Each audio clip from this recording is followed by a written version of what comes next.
Masih bersama saya Nabila Khairazar dalam Kompas Aceh. Saudara, pemerintah Kota Banda Aceh melaksanakan Maulid Raya Nabi Muhammad SAW di lapangan Belang Padang, Banda Aceh. Maulid Raya kali ini dihadiri ribuan warga Banda Aceh dengan jumlah hidang maulid yang dibawa mencapai 808 hidang.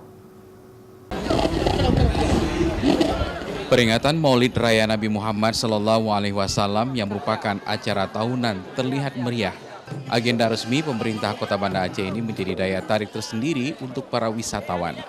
Maulid Raya ini adalah tradisi yang hampir seluruh daerah memperingatinya. Kali ini sedikitnya 808 hidangan dibawa ke lokasi Maulid untuk disantap bersama-sama. Hidangan ini berasal dari pemerintah kota maupun masyarakat Kota Banda Aceh. Seluruh hidangan ini diisi dengan beragam lauk pauk.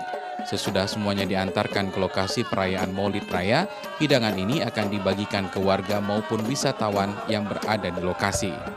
Kebersamaan itu untuk melaksanakan syiar Islam semakin kuat. Ini patut kita syukuri bersama, dan Maulid ini sendiri kita laksanakan adalah sebagai rasa syukur kita atas kelahiran Nabi Muhammad SAW, ajang silaturahmi. Hari ini banyak yang datang dari Malaysia, dari Turki, dari Jepang, dari Australia sudah berada di tengah kita untuk bersama merayakan Maulid ini. Sementara itu, salah satu kampung yang ikut serta berpartisipasi membawa hidang Maulid, Kampung Jelingke, dengan ratusan jenis hidangan Maulid.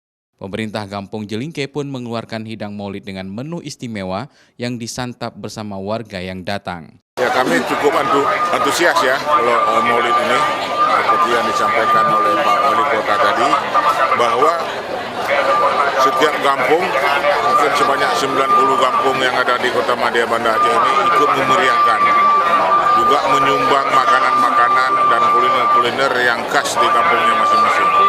Maulid Raya Kota Banda Aceh ini mengambil tema meneladani akhlak Rasulullah dalam mewujudkan Banda Aceh gemilang.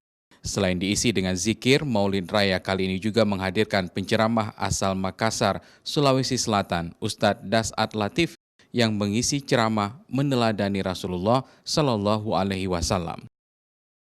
Mustajab, Kompas TV, Banda Aceh.